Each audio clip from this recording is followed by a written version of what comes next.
বিএনপিকে 41 আর জামায়াতকে ভোট দিতে চায় 30% ভোটার, জরিপ ইনোভেশনের। মার্চের তুলনায় আওয়ামী লীগের পক্ষে জনমত বেড়েছে 4 ভাগ। ট্রাইব্যুনালে শেখ হাসিনা সহ 3 আসামির বিরুদ্ধে জবানবন্দি দিচ্ছেন তদন্ত কর্মকর্তা। নভেম্বরের মধ্যে দুর্নীতি মামলার বিচার শেষের আশা দুদক চেয়ারম্যানের। বিশ্ব ব্যাংককে চলমান সংস্কার বিচার আর নির্বাচনের অগ্রগতি জানালেন ডক্টর ইউনূস। যোগাযোগ স্বল্পতায় নিউ ইয়র্কে হামলা, বিবৃতি অন্তর্বর্তী সরকারের।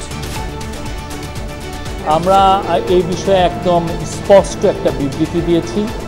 আপনাদেরকে আহ্বান করব বিবৃতিটা আবার একটু পড়বেন। সরকারের অদক্ষতায় নিউ ইয়র্কে হামলার ঘটনা, অভিযোগ রিজভির। জিয়ার সমাধিতে শ্রদ্ধা জানিয়ে বললেন, ষড়যন্ত্রের মাস্টার প্ল্যান চলছে। ছাত্র খুন করে, শিশুকে খুন করে যারা ক্ষমতা ধরে রাখতে চেয়েছিল, তাদের ওই খুন, ওই রক্ত এখনো শুকায়নি। তাই আওয়ামী লীগের সাথে কোনো আতাত নেই।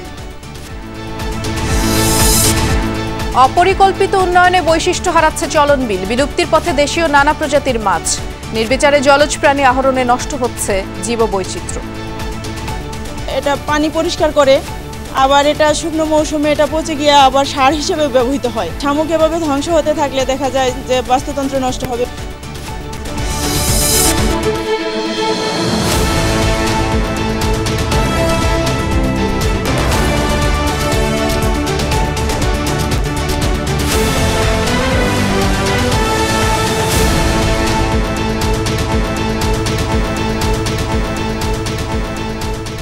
শুভেচ্ছা, আমন্ত্রণ দুপুরে বাংলাদেশে। নুসরাত বৃষ্টির সাথে আছি। শিরোনামগুলো শুনছিলেন। বিএনপিকে 41 আর জামায়াতকে ভোট দিতে চান 30% বেশি ভোটার, এমন তথ্য উঠে এসেছে পরামর্শক সংস্থা ইনোভেশন কনসাল্টিং এর জরিপে।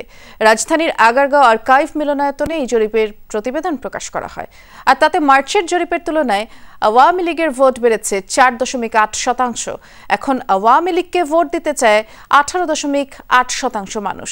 এদিকে জাতীয় নাগরিক পার্টিকে ভোট দিতে চান মাত্র 4.1% মানুষ। ভোটার বিবেচনায় বিএনপি এগিয়ে 6 বিভাগে, জামায়াত এগিয়ে আছে কেবল রংপুর বিভাগে,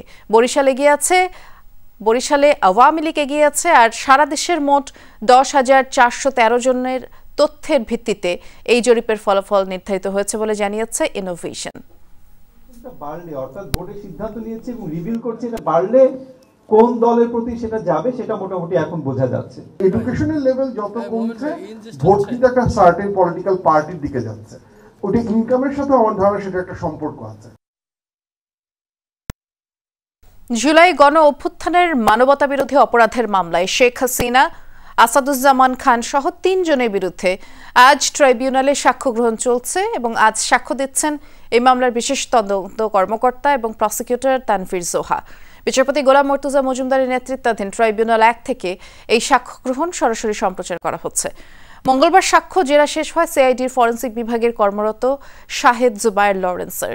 জব্দ করা অডিও ক্লিপে শেখ হাসিনা ও হাসানুল হক ইনুর কণ্ঠের সত্যতা তিনি নিশ্চিত করেন।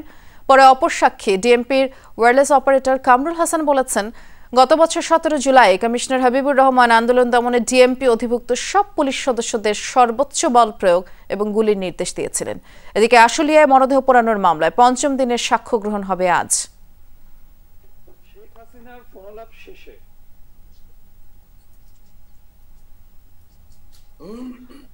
আমরা এই সাক্ষ্য গ্রহণের আরো আপডেট জানবো। আমাদের সহকর্মী আছেন ট্রাইব্যুনালে, মাইনুল মারুফ আমাদের জন্য অপেক্ষা করছেন।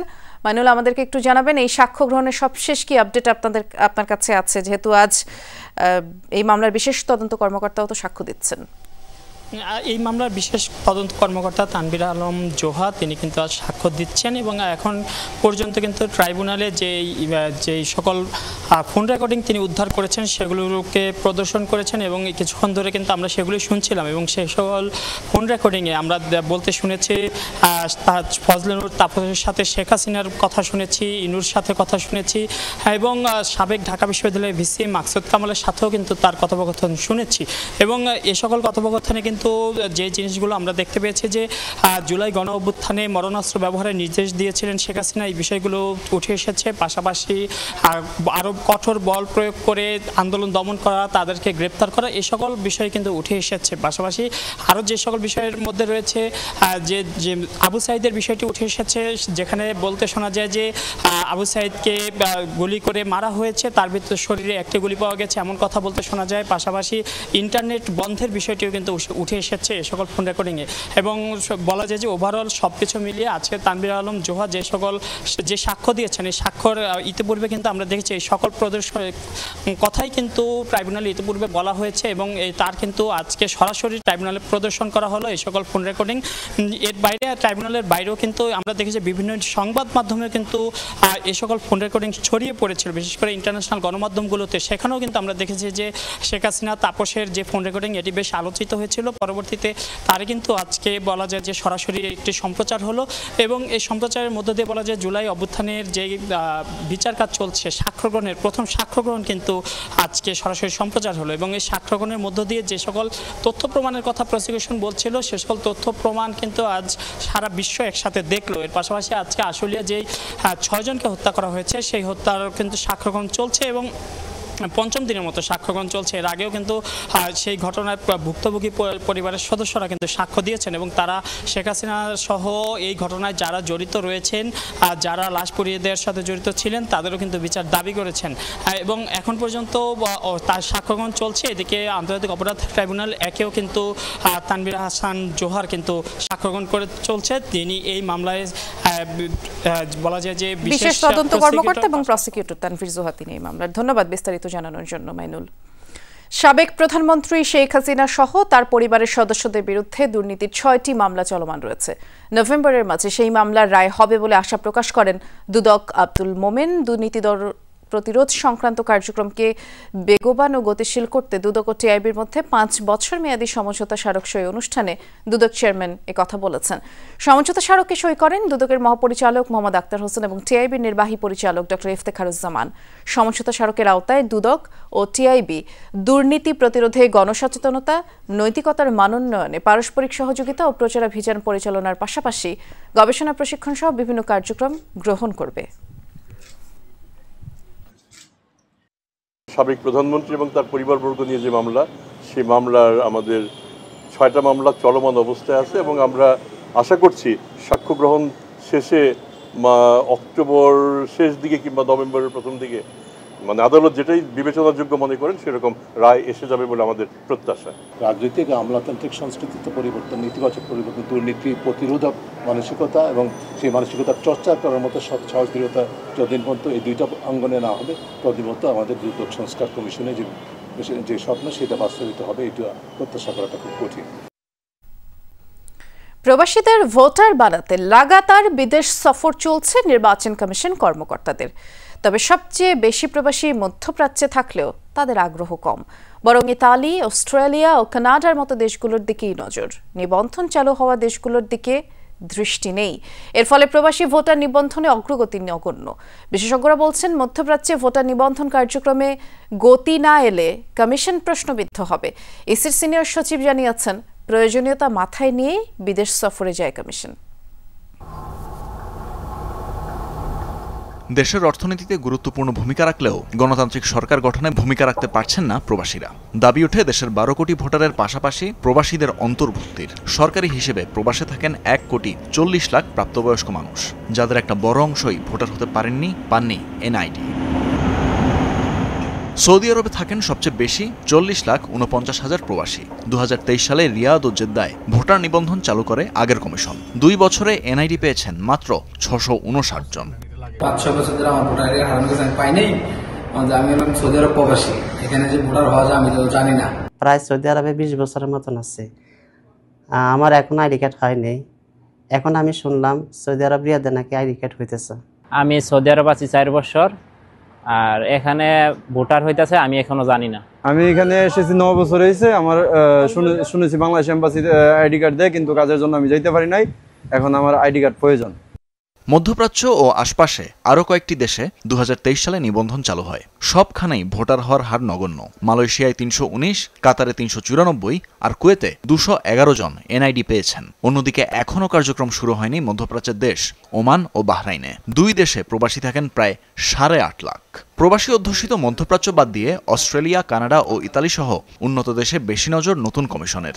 যদিও এসব দেশে প্রবাসীর সংখ্যা মধ্যপ্রাচ্যের তুলনায় অনেক কম। ভোটার কার্যক্রম তদারকি ও এনআইডি বিতরণ উদ্বোধন করতে সিইসি এএমএম নাসির উদ্দিন গিয়েছিলেন 10 দিনের কানাডা সফরে। এর আগে গত এপ্রিলে কানাডায় যান ইসির অতিরিক্ত সচিব KM আলী নেওয়াজ। কমিশনার মোহাম্মদ আনোয়ারুল ইসলাম সরকার কদিন আগেই শেষ করে এসেছেন মালয়েশিয়া সফর। ইসি সচিব আখতার আহমেদ 5 দিনের সফর করেছেন জাপানে। এছাড়া এনআইডি মহাপরিচালক ASM হুমায়ুন কবিরের নেতৃত্বে 5 সদস্যের একটি টিম 7 দিন অস্ট্রেলিয়া ও 2 দিনের জন্য সিঙ্গাপুর সফর করেছেন। কমিশনার আবুল ফজল মোহাম্মদ সানাউল্লাহ অক্টোবরে যাচ্ছেন সুইডেনে। আমাদের দেশি সরকারি কর্মকর্তাদের একটা টেন্ডেন্সি আছে কথায় কথায় বাইরে যাওয়ার, কারণ খরচে তো সরকার যান, বেড়ানোর জন্য উন্নত বিশ্বটা ভালো, কারণ খরচ তো সরকারই দিচ্ছে। কিন্তু মধ্যপ্রাচ্যবাসী প্রবাসীদের ইগনোর করার কোনো সুযোগ নাই। যেটা ওনারা পাবেন সেইটার বিশ্বাসযোগ্যতা নিয়ে প্রশ্ন উঠবে। পাশ্চাত্যে আপনারা দেখবেন অনেক পরিবার আছে যাদের হয়তো বাবা মা কেউ দেশে নাই, এদের কিন্তু দেশের আসার ফ্রিকোয়েন্সিটা কমে যায়। সো মধ্যপ্রাচ্যে বসবাসকারী প্রবাসীরা আসেন। বিশেষজ্ঞরা বলছেন প্রবাসী ভোটার সংখ্যার আধিক্য যেখানে সেখানেই সক্ষমতা বাড়ানো জরুরি। কেননা কানাডা, জাপানের মতো দেশগুলোর চেয়ে প্রবাসী ভোটার অনেক বেশি মধ্যপ্রাচ্যে। ব্যাপক অ্যাওয়ারনেস প্রোগ্রাম লাগবে। এই যে আমাদের যে এমবাসিগুলো আছে, হাই কমিশনগুলো আছে সারা দুনিয়াতে, এই সমস্ত জায়গাতে voter and civic education programme, তারা কীভাবে ভোটার দামি ভোটার আয়োজন করতে হবে। মধ্যপ্রাচ্যে যারা থাকে তারা কিন্তু মাইগ্রেন্ট ওয়ার্কার, তাদের শিক্ষাগত যোগ্যতা আমি যদি যারা কানাডা, আমেরিকা, জাপানে থাকে তাদের সে অনেক কম, কাজে তাদেরকে এটা বোঝাতেও কিন্তু সময় লাগবে। এগুলো মধ্যপ্রাচ্যেও করতে হবে, নাহলে যেহেতু সবচেয়ে বেশি সংখ্যক ভোটার তো মধ্যপ্রাচ্যে আছে, নাহলে এরা কিন্তু ভোটদানে তখন ব্যর্থ হবে। এখন পর্যন্ত এই নগণ্য পরিমাণ এনআইডি প্রদান সম্পন্ন করেই সন্তুষ্ট নির্বাচন কমিশন। ইসির দাবি, মধ্যপ্রাচ্যে অনেক প্রবাসীর ভোটার নিবন্ধন আগেই হয়ে গেছে। আমাদের নিবন্ধন কার্যক্রম মধ্যপ্রাচ্যে শুরু হয়েছে আগে, যেখানে যেটা যাওয়া হয়েছে সেটাতে আর বাড়তি দ্বিতীয়বার যাওয়ার আবশ্যকতা থাকলে অবশ্যই যাব। আর আমাদের দূতাবাসগুলো তো আছেনই, তারা এই ব্যাপারে আমাদের প্রতিনিধি হিসেবে তো কাজ করছেন। বরং মোটামুটিভাবে আমরা যতটুকু না গেলে নয় সেটুকুর ভিতরে সীমিত থাকতে চাই। প্রবাসীদের অভিযোগ, একদিকে ইসির তদারকির অভাব, অন্যদিকে দূতাবাসের অসহযোগিতা নিবন্ধন কার্যক্রমে ধীরগতির মূল কারণ। তাই বিদেশ ভ্রমণের চেয়ে এনআইডি প্রক্রিয়ার জটিলতা দূর করার দাবি তাদের। তানভীর মৌসুম, যমুনা নিউজ, ঢাকা। বাংলাদেশে চলমান বিচার প্রক্রিয়া, সংস্কার এবং নির্বাচন কার্যক্রম নিয়ে বিশ্বব্যাংকের প্রেসিডেন্ট অজয় বাঙ্গার সাথে আলোচনা করেছেন প্রধান উপদেষ্টা ডক্টর মোহাম্মদ ইউনূস। এ সময় আন্তর্জাতিক দাতা সংস্থাকে ফেব্রুয়ারিতে সংসদ নির্বাচনের কথা জানান অন্তর্বর্তী সরকার প্রধান। এছাড়া স্বল্পোন্নত দেশের তালিকা বা এলডিসি থেকে উত্তরণে বিশ্ব বাণিজ্য সংস্থা WTOর সহায়তা চেয়েছেন তিনি। জাতিসংঘ সম্মেলনের ফাঁকে পৃথক বৈঠকে এই সহায়তা চেয়েছেন প্রধান উপদেষ্টা। নিউ ইয়র্ক থেকে সহকর্মী আহমেদ রেজার রিপোর্ট। প্রথা অনুযায়ী জাতিসংঘ সাধারণ পরিষদে আসা বিভিন্ন রাষ্ট্র ও সরকার প্রধানদের সম্মানে থাকে মার্কিন প্রেসিডেন্টের নৈশভোজ। অতিথি হিসেবে যোগ দিয়েছেন অন্তর্বর্তী সরকারের প্রধান উপদেষ্টা ডক্টর মোহাম্মদ ইউনূস। এ সময় ডোনাল্ড ট্রাম্পের সাথে কুশল ও শুভেচ্ছা বিনিময় করেন তিনি। এর আগে স্থানীয় সময় মঙ্গলবার সকালে জাতিসংঘের সাধারণ পরিষদের উদ্বোধনী অধিবেশনে অংশ নেন প্রধান উপদেষ্টা। এ সময় পররাষ্ট্র উপদেষ্টা ছাড়াও তার সাথে ছিলেন জ্বালানি ও আইন উপদেষ্টা। দিনের শুরুতে উরুগুয়ের পররাষ্ট্রমন্ত্রী মারিও লুবেটকিন চিলির সাবেক প্রেসিডেন্ট মিশেল ব্যাচেলেটের সঙ্গে সাক্ষাৎ করেন প্রধান উপদেষ্টা। পরে বৈঠক করেন বিশ্বব্যাংক প্রধানের সঙ্গে। সেখানে ওঠে বাংলাদেশের বর্তমান ও আগামীর প্রসঙ্গ। বিশ্বব্যাংক প্রধানের আগ্রহ ছিল চলমান সংস্কার ও বিচার প্রক্রিয়া নিয়েও। আমাদের ইকোনমিক রিফর্মগুলো সামনের মাসগুলোতে কি কি রিফর্ম হবে, কি কি কোথায় ফোকাস হচ্ছে সেগুলো নিয়ে আলাপ হয়। চিফ অ্যাডভাইজার জানিয়েছেন যে আমাদের বাংলাদেশের থেকে যে $234 বিলিয়ন শেখ হাসিনার আমলে সাইফন অফ হয়ে গেছে, যারা চুরি করে নিয়ে গেছে, তো সেই টাকাটা ফেরানো তার একটা বড় একটা প্রায়োরিটি। বিশ্ব বাণিজ্য সংস্থার মহাপরিচালকও এদিন দেখা করেছেন প্রধান উপদেষ্টার সাথে। সে সময় বাংলাদেশের এলডিসি থেকে উত্তরণে সংস্থাটির সহায়তা প্রত্যাশা করেন ডক্টর ইউনূস। এলডিসি গ্র্যাজুয়েশনের জন্য যদি আমাদের তো কিছু বিভিন্ন দেশে আমরা প্রিফারেন্সিয়াল ট্রেড এক্সেস পাই, ডিউটি ফ্রি এক্সেস পাই। সেই প্রিফারেন্সিয়াল ট্রেড এক্সেস যাতে আমাদের অ্যাফেক্টেড না হয় সেই জন্য আমরা WTOর হেল্প চেয়েছি। প্রত্যেকটি বৈঠকেই আলোচিত হয় নির্বাচন প্রসঙ্গ। অন্তর্বর্তী সরকারের গৃহীত পদক্ষেপ দাতা সংস্থাগুলোকে অবহিত করেছেন প্রধান উপদেষ্টা। বাংলাদেশের ইলেকশন নিয়ে কথাবার্তা হয়, উনি আবারও জানিয়েছেন ফেব্রুয়ারির প্রথমার্ধে ইলেকশন, এই ইলেকশনের জন্য কি কি আমরা মেজার নিচ্ছি সেগুলো কথা হয়েছে। এছাড়া দিনের অন্য একটি কর্মসূচিতে সামাজিক উদ্ভাবনে বিনিয়োগ, শান্তি প্রতিষ্ঠা এবং টেকসই উন্নয়ন নিয়ে আলোচনা করেন প্রধান উপদেষ্টা ডক্টর মোহাম্মদ ইউনূস। বৈশ্বিক শান্তি, যুদ্ধ সংঘাত বন্ধ আর টেকসই উন্নয়নের লক্ষ্যকে জোরদার করে জাতিসংঘের ৮০তম সাধারণ অধিবেশনের আনুষ্ঠানিকতা শুরু করল বাংলাদেশ, যেখানে বেশ কয়েকটি সাইডলাইন বৈঠকে প্রফেসর ডক্টর ইউনূস আলোচনা করেছেন বাংলাদেশের বিনিয়োগের সম্ভাবনা নিয়ে, একই সাথে বাংলাদেশের অর্থনৈতিক সমৃদ্ধি নিয়ে। পাশাপাশি বাংলাদেশের জাতীয় নির্বাচন, দ্বিপাক্ষিক এবং বহুপাক্ষিক সম্পর্ককে জোরদার বিষয়েও আলোচনা করেছেন প্রফেসর ইউনূস। ফলে নানা কারণে গুরুত্বপূর্ণ হয়ে উঠেছে এবারের জাতিসংঘের সাধারণ অধিবেশনের সফরটি। Ahmed Reza, Jamuna news, New York, যুক্তরাষ্ট্র। যোগাযোগ স্বল্পতার কারণে মির্জা ফখরুল সহ প্রধান উপদেষ্টার সফর সঙ্গী রাজনীতিকরা বিমানবন্দরে হামলার শিকার হয়েছেন। মঙ্গলবারের বিবৃতিতে এমনটাই জানিয়েছেন প্রেস সচিব শফিকুল আলম। তার দাবি, ডক্টর ইউনূসের সাথেই প্রোটোকল নিয়ে তাদের বের হওয়ার কথা থাকলেও ভিসা জটিলতায় তা আর সম্ভব হয়নি এবং সেই সুযোগই নিয়েছে স্থানীয় আওয়ামী লীগ। তবে আমন্ত্রিত রাজনীতিকদের নিরাপত্তায় অবহেলা ছিল কিনা সেই প্রশ্নের আর উত্তর দেননি প্রেস সচিব। নিউ ইয়র্ক থেকে বাকিটা জানাবেন সহকর্মী মাহফুজ মিশু। নিউ ইয়র্ক সময় সোমবার বিকেল ৩টার পর জন এফ কেনেডি বিমানবন্দরে নেমেছিলেন প্রধান উপদেষ্টা ও তার সফর সঙ্গীরা। প্রফেসর ইউনূস সহ উপদেষ্টা পরিষদের সদস্যরা রাষ্ট্রীয় প্রোটোকল নিয়ে বেরিয়ে যান নির্বিঘ্নেই। বিপদে পড়েন আমন্ত্রিত রাজনীতিবিদরা। ইমিগ্রেশন শেষ করতে বাড়তি সময় লাগে কারো কারো। বের হওয়ার সময় এক পর্যায়ে ডিম ছুঁড়ে মারা হয় এনসিপির সদস্য সচিব আক্তার হোসেনকে লক্ষ্য করে। ছিল অকথ্য গালিগালাজও। এই ঘটনায় এরই মধ্যে দুঃখ প্রকাশ করে বিবৃতি দিয়েছে সরকার। তবে রাজনীতিকদের নিরাপত্তায় অবহেলা ছিল কিনা সে প্রশ্নের উত্তর অবশ্য মেলেনি এখনো। আমরা এই বিষয়ে আমাদের ফরেন মিনিস্ট্রি, বাংলাদেশের কনসুলেট ইন নিউ ইয়র্ক এই বিষয়ে যথাযথ যাদের কর্তৃপক্ষ আছে তাদেরকে এই বিষয়ে জানানো হয়েছে। আমরা এই বিষয়ে একদম স্পষ্ট একটা বিবৃতি দিয়েছি। আমরা আপনাদেরকে আহ্বান করব বিবৃতিটা আবার একটু পড়ব। পরে এক গাড়িতে করে বিমানবন্দর থেকে হোটেলে আসেন মির্জা ফখরুল ইসলাম আলমগীর সহ সফরে আসা 5 রাজনীতিক। বিষয়টি খুব স্বাভাবিক কিনা জানতে চাইলে প্রেস সচিব বলেন, প্রস্তুতি মাফিক অনেক কিছুই হয়নি। যথাযথ কর্তৃপক্ষের কাছে তাদের লিস্টও গিয়েছে এবং সেই অনুযায়ী তারা নেমে আমাদের সাথে যেই কনভয়, সেই কনভয় নিয়ে আসবেন। ওনারা আধা ঘন্টা ওইখানে বসেও ছিলেন, কিন্তু একটা ভিসা সংক্রান্ত একটা জটিলতার কারণে ওই দিক দিয়ে আসছে। ফলে যেটা হয়েছে যে ওই দিকে আমাদের প্রিপারেশনটা হতেছিল। আরো সপ্তাহখানেক নিউ ইয়র্কে থাকছেন এই রাজনীতিকরা। পরের দিনগুলোতে তাদের নিরাপত্তা বাড়ানো হয়েছে বলে দাবি সরকারের। সোমবার বিমানবন্দর অনাকাঙ্ক্ষিত ঘটনার পর উদ্বেগ বেড়েছে সফরে আসা রাজনীতিকদের মধ্যে। এমনকি এই ঘটনা আলোড়ন তুলেছে বাংলাদেশের জাতীয় রাজনীতিতেও। যদিও সরকার বলছে সফরে আসা সব সদস্যের জন্যই সর্বোচ্চ নিরাপত্তা ব্যবস্থা নিশ্চিত করা হয়েছে এবং তাদের আশ্বাস, আগামী 1 সপ্তাহ এ ধরনের আর কোনো ঘটনা যেন না ঘটে সেজন্য কার্যকর পদক্ষেপ নিচ্ছে নিউ ইয়র্কের Bangladesh mission. Mahfuz Mishu, Jamuna news, hotel grand Hyatt, New York, যুক্তরাষ্ট্র।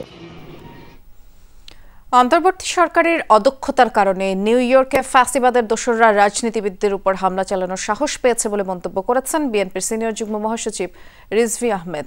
সকালে নবনির্বাচিত পিরোজপুর জেলা বিএনপির নেতৃবৃন্দের সাথে নিয়ে শহীদ রাষ্ট্রপতি জিয়াউর রহমানের সমাধিতে শ্রদ্ধা নিবেদন শেষে তিনি কথা বলেন। এ সময় তিনি দুদকের কর্মকাণ্ডের সমালোচনা করেন। বলেন, স্বৈরাচার পতনের 1 বছর পার হলেও দুদক লুটেরাদের কোনো অর্থ ফেরত আনতে কিংবা দায়ীদের বিচার করতে পারেনি। তিনি বলেন, পতিত স্বৈরাচারের দোসররা এখনও ষড়যন্ত্র চালিয়ে যাচ্ছেন, তাই সবাইকে ঐক্যবদ্ধ থেকে ষড়যন্ত্র মোকাবেলার আহ্বান জানান রিজভী।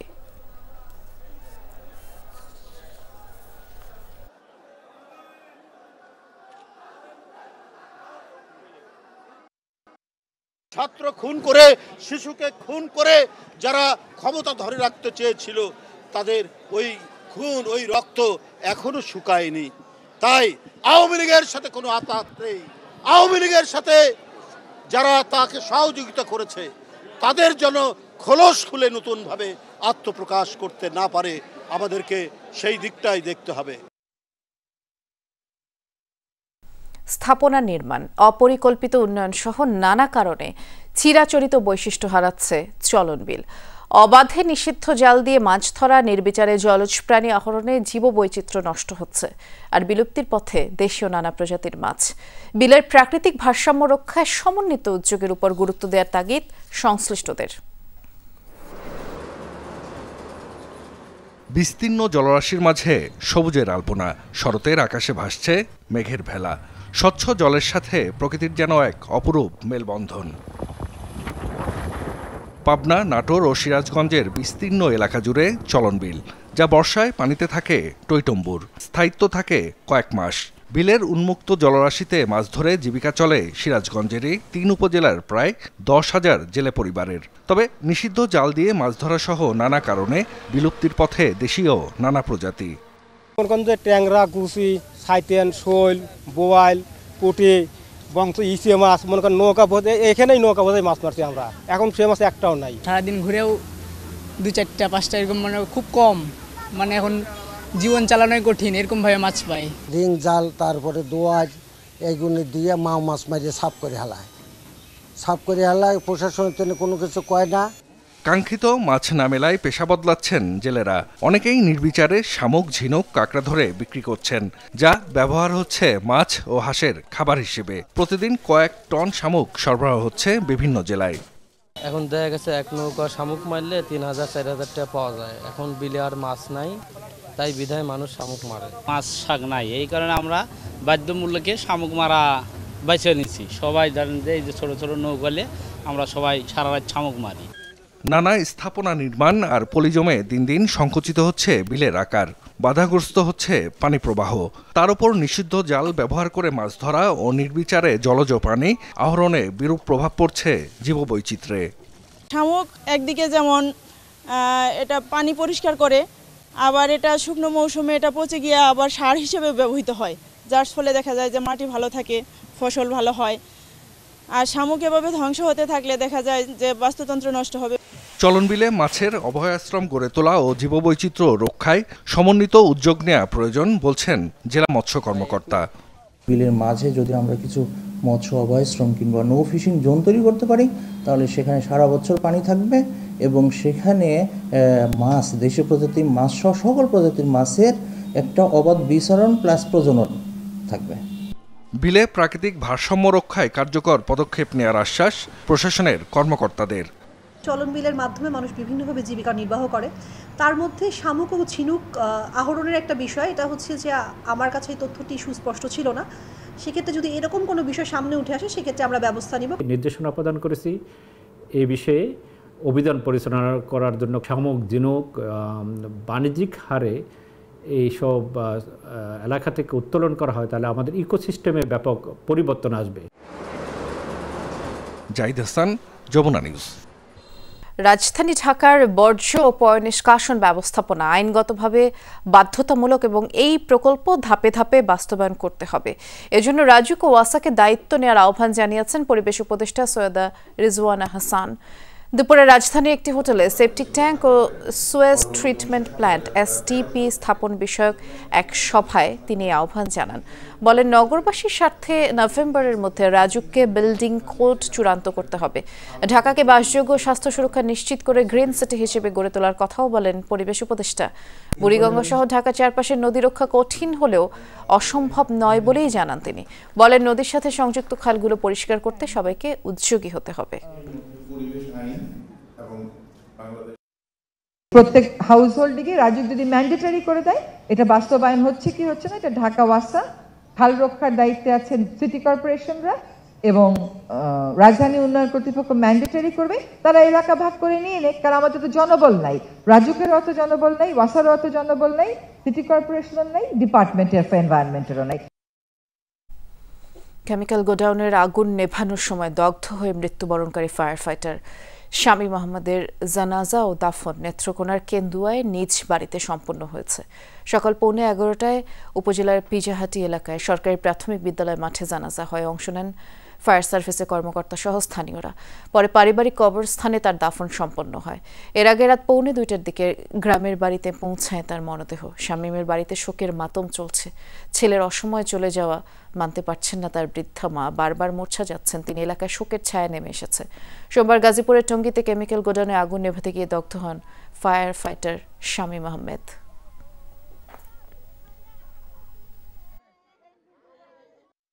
আমার হাজবেন্ড নাই, আমি তো মাসের বেতনও পাইতেছি না। আমি আমার এই ফুলাফান নিয়ে কিভাবে চলবো? এই পরিবারের পাশে রাষ্ট্র দাঁড়াবে, এই সমাজকে দাঁড়াতে হবে, এই দাবি করি। সে একজন জাতীয় ফায়ার ফাইটার, জাতীয় বীরের মর্যাদাটা, তাকে মর্যাদার আসন আসীন করার জন্য আমরা এসেছি। উপদেষ্টা মহোদয় উনি ঘোষণা করেছেন শামীমের পরিবারের দায়িত্ব রাষ্ট্র নিয়েছে। ফরিদপুরের ভাঙ্গায় সংসদীয় আসনে সীমানা পুনর্বিন্যাসের প্রতিবাদ ও আন্দোলনকারীদের নামে মামলা প্রত্যাহারের দাবিতে মানববন্ধন করছেন স্থানীয়রা। সকালে ভাঙ্গা সরকারি কেএম কলেজ মাঠে কর্মসূচিতে বক্তারা অভিযোগ করেন আন্দোলনকারীদের বিরুদ্ধে মিথ্যা মামলা দেওয়া হয়েছে, পুলিশের বিরুদ্ধে হয়রানিরও অভিযোগ করেন তারা। অবিলম্বে 4টি মামলা প্রত্যাহার এবং আলগী ও হামিরদী ইউনিয়নকে ফরিদপুর 4 আসনে অন্তর্ভুক্ত করার দাবি জানানো হয় মানববন্ধন থেকে। আলগী ও হামিরদী ইউনিয়নকে ফরিদপুর 2 আসনে অন্তর্ভুক্ত করার প্রতিবাদে বেশ কিছুদিন ধরেই আন্দোলন করে আসছে স্থানীয়রা। ভাঙচুর করা হয় এ ঘটনায় থানা, নির্বাচন অফিস সহ বিভিন্ন স্থাপনা। এদিকে বাগেরহাটের 4টি সংসদীয় আসন পুনর্বহালের দাবিতে আজ 6ষ্ঠ দিনের মতো নির্বাচন অফিস ঘেরাও কর্মসূচি পালন করেছে সর্বদলীয় সম্মিলিত কমিটি। সকাল থেকে জেলা নির্বাচন অফিসের প্রধান ফটকের সামনে অবস্থান নেন আন্দোলনকারীরা। দুপুর 1টা পর্যন্ত এই কর্মসূচি চলে। আন্দোলনকারীদের অভিযোগ, নির্বাচন কমিশন বাগেরহাটের একটি সংসদীয় আসন কমিয়ে জনগণের দাবির বিপক্ষে অবস্থান নিয়েছে। আগের মতো 4টি আসন বহাল না রাখলে লাগাতার হরতালের হুঁশিয়ারি দেন তারা। এই বিক্ষোভে বিএনপি, জামায়াত সহ বিভিন্ন রাজনৈতিক দলের নেতাকর্মীদের পাশাপাশি নানা শ্রেণী পেশার মানুষ অংশ নিয়েছেন।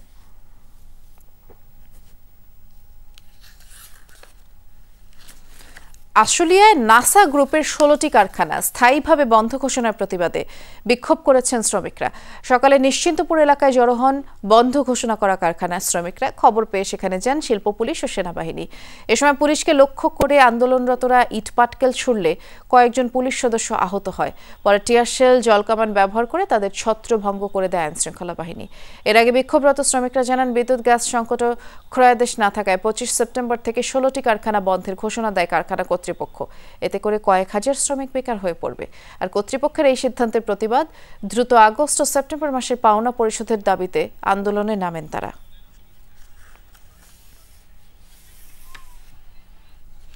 চাঁপাইনবাবগঞ্জের ভোলাহাট সীমান্ত দিয়ে 19 জনকে পুশিং করেছে বিএসএফ। ভোরে উপজেলার চামুশা ও চানশিকারি সীমান্ত দিয়ে তারা বাংলাদেশ ভূখণ্ডে ঢুকে, পরে বিজিবি তাদেরকে আটক করে। আটককৃতদের মধ্যে 3 শিশু, 6 নারী, 10 জন পুরুষ রয়েছেন। এর আগে জুন ও আগস্টে একই সীমান্ত দিয়ে 2 দফায় 21 জনকে পুশিং করে বিএসএফ। জেলা বিজিবি ব্যাটালিয়নের অধিনায়ক জানান, 2015 থেকে 2024 সাল পর্যন্ত বিভিন্ন সময় ভারতে অনুপ্রবেশের দায়ে তাদের গ্রেফতার করা হয়েছিল। আর সাজা ভোগ শেষে ভারতীয় পুলিশ তাদের বিএসএফ এর কাছে হস্তান্তর করে। ভোলাহাট থানার মাধ্যমে আটককৃতদের পরিবারের কাছে হস্তান্তর করা হবে বলে বিজিবি জানিয়েছে। সময়সীমা বাড়ানোর পর চট্টগ্রাম বিশ্ববিদ্যালয় কেন্দ্রীয় ছাত্র সংসদ চাকসু নির্বাচনে মনোনয়নপত্র প্রত্যাহারের শেষ দিন আজ। বিকাল 3টা পর্যন্ত মনোনয়নপত্র প্রত্যাহারের সুযোগ পাবেন প্রার্থীরা। এরপর আগামীকাল চূড়ান্ত প্রার্থী তালিকা প্রকাশ করবে কমিশন। এর আগে গতকাল কেন্দ্রীয় হল সংসদ নির্বাচনে ব্যক্তিগত কারণ দেখিয়ে 14 প্রার্থী মনোনয়নপত্র প্রত্যাহার করেন। তফসিল অনুযায়ী আগামী 12 অক্টোবর চাকসু নির্বাচন অনুষ্ঠিত হওয়ার কথা থাকলেও পিছিয়ে তা 15 অক্টোবর করা হয়েছে। নির্বাচন কমিশনের দাবি, প্রার্থীদের অনুরোধেই এই সিদ্ধান্ত। আর এমন সিদ্ধান্তকে ছাত্রদল সহ বেশ কয়েকটি সংগঠন ও কিছু স্বতন্ত্র প্রার্থী স্বাগত জানালেও এটিকে ষড়যন্ত্রের অংশ হিসেবে দাবি করছে শিবির। এর আগে কেন্দ্রীয় হল সংসদের নির্বাচনের জন্য 931 জন প্রার্থী মনোনয়নপত্র সংগ্রহ করেন।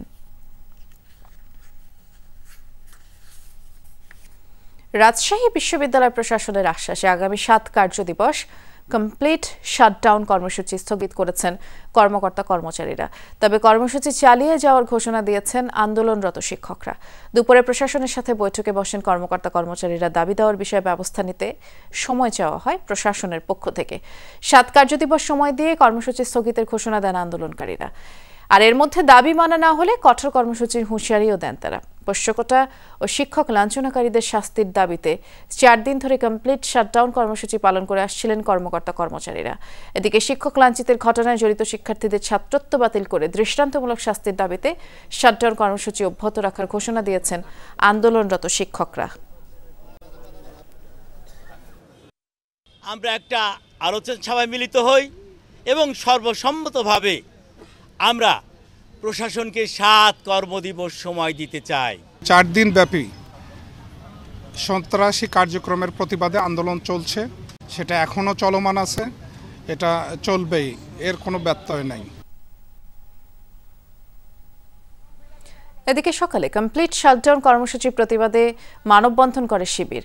বেলা 11টার দিকে ক্যাম্পাসের সেন্ট্রাল লাইব্রেরির সামনে কর্মসূচি শুরু হয়। সেখানে শিবির নেতারা বলেন, রাকসু নির্বাচন পেছানোর জন্য একটি দল বিভিন্ন রকমের ষড়যন্ত্র করেছে। শাটডাউন কর্মসূচি সেই ষড়যন্ত্রের অংশ।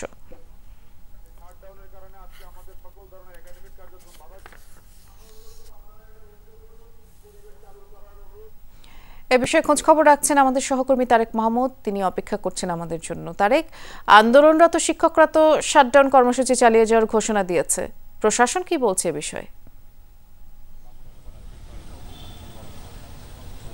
বৃষ্টি, প্রশাসনের পক্ষ থেকে এখনও আমরা সদুত্তর পাইনি এবং শিক্ষকরা তারা কর্মসূচি চালিয়ে যাওয়ার যে ঘোষণা সেটি দিয়েছে। আমরা রাজশাহী বিশ্ববিদ্যালয়ের যারা দায়িত্বরত শিক্ষক রয়েছে তাদের কাছে একটু জানতে চাইব, স্যার আপনাদের যে আন্দোলন সেটি চালিয়ে যাওয়ার যে কর্মসূচি সেটি আপনারা চালিয়ে যাবেন বলছেন, কেন এবং প্রশাসনের সাথে আপনাদের কথা হয়েছে কিনা? ধন্যবাদ। প্রথমে আমি বলি যে আসলে গত 20 তারিখের যে অনভিপ্রেত ঘটনাটা ঘটেছে তার ধারাবাহিকতায় যে আমাদের যে কর্মবিরতি চলছে, তো সেই ইস্যুতে কিন্তু আমাদের এই টোটাল আন্দোলন সংগ্রামের যিনি আহ্বায়ক আমাদের professor doctor Abdul Alim sir, উনি কিন্তু সুস্পষ্টভাবে বলে গেছেন যে আমরা যারা সাধারণ শিক্ষক আমরা কিন্তু আমাদের যে চলমান কার্যক্রম রয়েছে আমরা কিন্তু সেখানেই রয়েছি, অর্থাৎ আমাদের এই যে কর্মবিরতি আমরা প্রত্যাহার করব, আমার কর্মবিরতির মধ্যেই আছি। এখন আপনি বলতে পারেন যে হ্যাঁ অন্য কেউ করছে, এটা আসলে তাদের সাথে হয়তো যেটা ওই আজকের যে ঘটনাটা যে আমাদের কিছু কর্মকর্তা কর্মচারী, তো সেই চিঠিটা তো আপনারাও দেখেছেন, এটা আমরাও দেখেছি, তাদের সাথে হয়তো প্রশাসনের কথা হয়েছে, প্রশাসনের সেই হয়তো সেরকম কোনো আশ্বাসের ভিত্তিতে তারা কিন্তু এটা স্থগিত করেছেন, তারা কিন্তু প্রত্যাহার করেন নাই। তো সেক্ষেত্রে হয়তো তারা আমাদের প্রশাসনের কথায় আশ্বস্ত হয়েছেন যে এই 7 কর্মদিবসের মধ্যে হয়তো আমাদের যে চাওয়া হয়তো সেই চাওয়ার প্রতিফলন ঘটবে, সেটা আমরাও দেখতে চাই যে আসলে এই প্রতিফলনটা ঘটছে কিনা। আর আমাদের শিক্ষকদের সাথে আসলে এখনও পর্যন্ত আমাদের যতদূর জানা যে আমাদের প্রশাসনের সাথে সেরকম কোনো কথাবার্তা হয় নাই। তো যেহেতু আমাদের প্রশাসনের সাথে ঘটবে সেটা আমরাও দেখতে চাই যে আসলে এই প্রতিফলনটা ঘটছে কিনা। আর আমাদের শিক্ষকদের সাথে আসলে এখনও পর্যন্ত আমাদের যতদূর জানা যে আমাদের প্রশাসনের সাথে সেরকম কোনো কথাবার্তা হয় নাই। তো যেহেতু আমাদের প্রশাসনের সেরকম কোনো কথা হয় না, আমাদের কর্মকাণ্ড চলমান রয়েছে, আমরা কর্মকাণ্ডের মধ্যেই রয়েছি। ধন্যবাদ আপনাকে।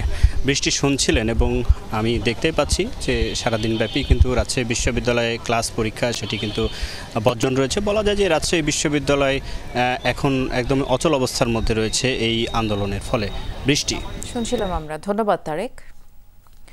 7 কলেজের নাম বা কাঠামো পরিবর্তন করে প্রস্তাবিত সেন্ট্রাল ইউনিভার্সিটি গঠন করা যাবে না বলে হুঁশিয়ারি দিয়েছেন কলেজের শিক্ষকরা। দুপুরে ঢাকা কলেজের সামনে বিসিএস সাধারণ শিক্ষা সমিতির পক্ষ থেকে আয়োজিত এক মানববন্ধনে বলা হয়, সেন্ট্রাল বিশ্ববিদ্যালয়ে 7 কলেজকে গিলে ফেলতে চাইছে। প্রস্তাবিত খসড়ায় 7 কলেজে অধ্যয়নরত শিক্ষার্থী, শিক্ষক, কর্মচারীদের স্বার্থ চরমভাবে ক্ষুণ্ণ হয়েছে। সরকারের এমন কর্মকাণ্ডে গভীর উদ্বেগ জানান শিক্ষকরা। বলেন, কলেজগুলোর ঐতিহ্য উচ্চ মাধ্যমিক স্তর, উচ্চ মাধ্যমিক শিক্ষার্থীদের স্বার্থবিরোধী কোনো সিদ্ধান্ত শিক্ষকরা গ্রহণ করবে না। আর 7 কলেজের নাম বা কাঠামো পরিবর্তন করে কোনো অনুষদে রূপান্তর না করার আহ্বান জানান তারা। 7টা কলেজের অস্তিত্বকে বিলীন করে কোনো ইউনিভার্সিটি যেন না হয়। উচ্চশিক্ষার যে সুযোগটা এই দরিদ্র মেধাবী ছাত্ররা পেত সেটা পুরোপুরি ধ্বংস হবে এবং তারা বঞ্চিত হবে। আলাদা বিশ্ববিদ্যালয় হবে, সেটা তো ঢাকা কলেজকে মৃত ঘোষণা করে বা ধ্বংস করে নয়। স্ট্যান্ডার্ডটা যদি কমে যায় এই ধরনের কোনো পদক্ষেপ আমাদের কাছে গ্রহণযোগ্য হবে না, কারণ আমরা শিক্ষক। রাজবাড়ীতে ট্রাকের ধাক্কায় দাঁড়িয়ে থাকা পিকআপের চালক ও হেলপার নিহত হয়েছেন। সকালে আহলাদীপুর হাইওয়ে থানার ওসি মোহাম্মদ শামীম শেখ এই তথ্য নিশ্চিত করেছেন। পুলিশ জানায় মঙ্গলবার রাতে সদর উপজেলার রাজবাড়ী কুষ্টিয়া আঞ্চলিক মহাসড়কের কল্যাণপুর বাজার এলাকায় এই দুর্ঘটনা ঘটে। সবজি বোঝাই মিনি পিকআপটি সড়কের পাশে দাঁড়িয়ে চাকা পরিবর্তন করছিল, আর এ সময় পেছন থেকে ধাক্কা দেয় চাল বোঝাই একটি ট্রাক। ঘটনাস্থলে পিকআপের চালক নাজমুল ও তার সহকারী কাউসার প্রাণ হারায়। খবর পেয়ে হাইওয়ে থানা পুলিশ গিয়ে তাদের মরদেহ উদ্ধার করে।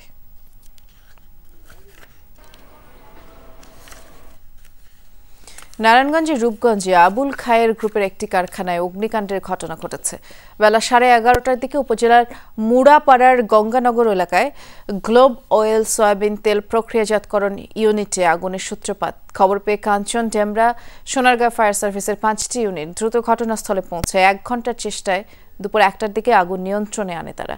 এতে কারখানার সিট ক্রাশিং সেকশনের অধিকাংশ যন্ত্রপাতি এবং কাঁচামাল পড়ে যায়, যদিও কোনো হতাহতের ঘটনা ঘটেনি।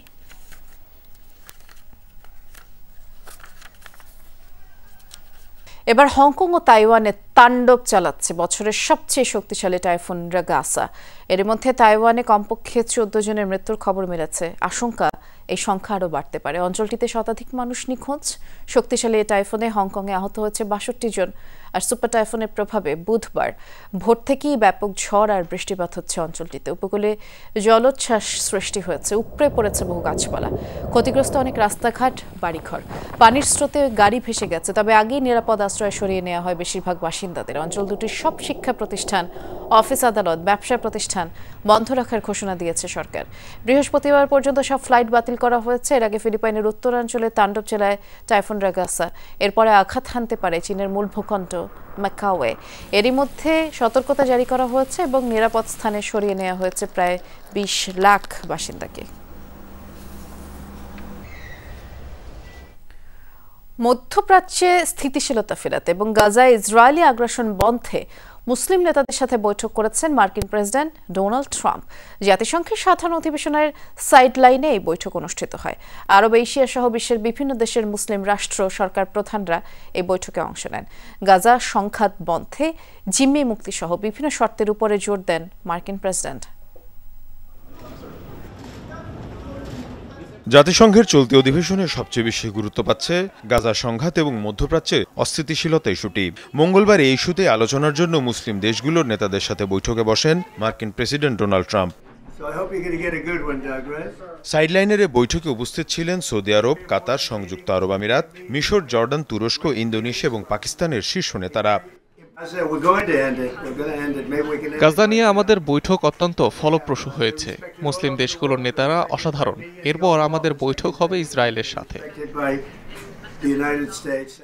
গাজার চলমান ইসরায়েলি আগ্রাসন বন্ধে হামাসের হাতে জিম্মি থাকা বন্দীদের মুক্তির বিষয়ে জোর দেন মার্কিন প্রেসিডেন্ট। ট্রাম্প বলেন, মধ্যপ্রাচ্যে স্থিতিশীলতা ফেরাতে এর কোনো বিকল্প নেই।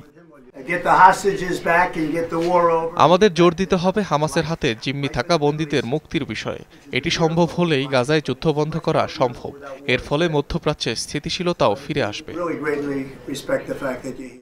এদিকে মুসলিম দেশগুলোর নেতারা গাজায় ইসরায়েলি আগ্রাসন বন্ধে তেল আবিবকে চাপ দিতে দীর্ঘদিন ধরে যুক্তরাষ্ট্রের প্রতি আহ্বান জানিয়ে আসছে। মীর মুশফিকা হাসান, যমুনা নিউজ। জাতিসংঘ অধিবেশনের ভেতরে বাইরে স্পষ্ট হলো দুই নেটো মিত্র ডোনাল্ড ট্রাম্প ও ইমানুয়েল ম্যাক্রনের মতবিরোধ। সাধারণ পরিষদের অধিবেশনে মার্কিন প্রেসিডেন্ট জাতিসংঘকে তুলোধুনো করার কিছুক্ষণ পরে ভাষণে সংস্থাটির দুর্বলতার কারণ হিসেবে বিশ্ব মোড়লদের দায়ী করেন ফরাসি প্রেসিডেন্ট। একমাত্র ডোনাল্ড ট্রাম্পই পারেন গাজায় যুদ্ধ বন্ধ করতে, এমন মন্তব্য করলেও মার্কিন প্রেসিডেন্টের নোবেল প্রাপ্তির আকাঙ্ক্ষা নিয়ে সূক্ষ্ম খোঁচাও মারেন। These are the two things I got from the United Nations: a bad escalator and a bad teleprompter. সাধারণ পরিষদের ৮০তম অধিবেশনে জাতিসংঘ নিয়ে ডোনাল্ড ট্রাম্পের তীব্র বিরক্তি প্রকাশের কিছুক্ষণ পরই পোডিয়ামে দাঁড়ান ফ্রান্সের প্রেসিডেন্ট এমানুয়েল ম্যাক্রন। স্পষ্ট ভাষায় সংস্থাটির গুরুত্ব তুলে ধরেন তিনি। ভেটো ক্ষমতার অপব্যবহারের কথাও উল্লেখ করেন। বলতেই হয় বিশ্ব নেতাদের শীর্ষ পর্যায়ে বিভক্তি, যা বড় সংঘাত বন্ধের সক্ষমতাকে বাধাগ্রস্ত করছে। জাতিসংঘ নিয়ে অনেকে সমালোচনা করতে পারেন, তবে এই সংস্থা তো আমাদের নিয়েই। এটা যদি অকার্যকর হয় তার কারণ হলো কেউ না কেউ ভেটো দিচ্ছে, আর তা করছে সবচেয়ে শক্তিশালীরাই। অধিবেশন কক্ষেই নয়, ট্রাম্পের উদ্দেশ্যে ম্যাক্রনের খোঁচাখুচি অব্যাহত ছিল সাইডলাইনেও। দুই প্রেসিডেন্টের বৈঠকেও পশ্চিমা দেশগুলোর ফিলিস্তিনের স্বীকৃতির সমালোচনা করেন ট্রাম্প। দাবি করেন এটা হামাসকে পুরস্কৃত করার শামিল। জবাবে ম্যাক্রন বলেন, গাজায় যে কৌশল অবলম্বন করা হচ্ছে তাতে হামাস নির্মূল সম্ভব নয়। যুক্তরাজ্য, কানাডা, ফ্রান্স কেউই 7 অক্টোবরকে ভোলেনি প্রেসিডেন্ট ট্রাম্প। কিন্তু 2 বছর পর ফলাফল কি? হামাসের শীর্ষ নেতাদের হত্যা করা হলেও যোদ্ধার সংখ্যা এখনো অপরিবর্তিত। একটি টেলিভিশন চ্যানেলকে দেয়া সাক্ষাৎকারে ট্রাম্পের নোবেল পুরস্কার পাওয়ার ইচ্ছাকেও খোঁচা মারেন ম্যাক্রন। একজন ব্যক্তি আছেন যিনি এই বিষয়ে কিছু করতে পারেন, আর তিনি মার্কিন প্রেসিডেন্ট ডোনাল্ড ট্রাম্প। কেন? কারণ আমরা অন্য কেউই গাজায় হামলার জন্য অস্ত্র সরঞ্জাম সরবরাহ করি না, যেটা আমেরিকা করে। আজ জাতিসংঘে তিনি বলেছেন শান্তি চান, 7টি যুদ্ধ বন্ধ করেছেন, নোবেল পুরস্কার চান। গাজায় সংঘাত বন্ধ করলেই তা সম্ভব। তবে ইউক্রেন যুদ্ধ বন্ধ ইস্যুতে ডোনাল্ড ট্রাম্পের অবস্থানের প্রতি সমর্থন জানান ম্যাক্রন। ডরথি দাস্ট্রিন, যমুনা নিউজ। শেষ করছি দুপুরে বাংলাদেশ, তবে তার আগে শিরোনামগুলো আরেকবার মনে করিয়ে দিচ্ছি। বিএনপিকে 41 আর জামায়াতকে ভোট দিতে চায় 30% ভোটার। জরিপ ইনোভেশনের। মার্চের তুলনায় আওয়ামী লীগের পক্ষে জনমত বেড়েছে 4 ভাগ। ট্রাইব্যুনালে শেখ হাসিনা সহ 3 আসামির বিরুদ্ধে জবানবন্দি দিচ্ছেন তদন্ত কর্মকর্তা। নভেম্বরের মধ্যে দুর্নীতি মামলার বিচার শেষের আশা দুদক চেয়ারম্যানের। বিশ্ব ব্যাংককে চলমান সংস্কার, বিচার আর নির্বাচনের অগ্রগতি জানালেন ডক্টর ইউনূস। যোগাযোগ স্বল্পতায় নিউ ইয়র্কে হামলা, বিবৃতি অন্তর্বর্তী সরকারের। আমরা এই বিষয়ে একদম স্পষ্ট একটা বিবৃতি দিয়েছি। আপনাদেরকে আহ্বান করব বিবৃতিটা আবার একটু পড়ব। সরকারের অদক্ষতায় নিউ ইয়র্কে হামলার ঘটনা, অভিযোগ রিজভির। জিয়ার সমাধিতে শ্রদ্ধা জানিয়ে বললেন ষড়যন্ত্রের মাস্টার প্ল্যান চলছে। ছাত্র খুন করে, শিশুকে খুন করে যারা ক্ষমতা ধরে রাখতে চেয়েছিল, তাদের ওই খুন, ওই রক্ত এখনো শুকায়নি। তাই আওয়ামী লীগের সাথে কোনো আতাত নেই। অপরিকল্পিত উন্নয়নে বৈশিষ্ট্য হারাচ্ছে চলন বিল। বিলুপ্তির পথে দেশীয় নানা প্রজাতির মাছ। নির্বিচারে জলজ প্রাণী আহরণে নষ্ট হচ্ছে জীববৈচিত্র্য। এটা পানি পরিষ্কার করে, আবার এটা শুকনো মৌসুমে এটা পচে গিয়ে আবার সার হিসেবে ব্যবহৃত হয়। শামুক এভাবে ধ্বংস হতে থাকলে দেখা যায় যে বাস্তুতন্ত্র নষ্ট হবে। দুপুরে বাংলাদেশের সাথে থাকার জন্য ধন্যবাদ সবাইকে।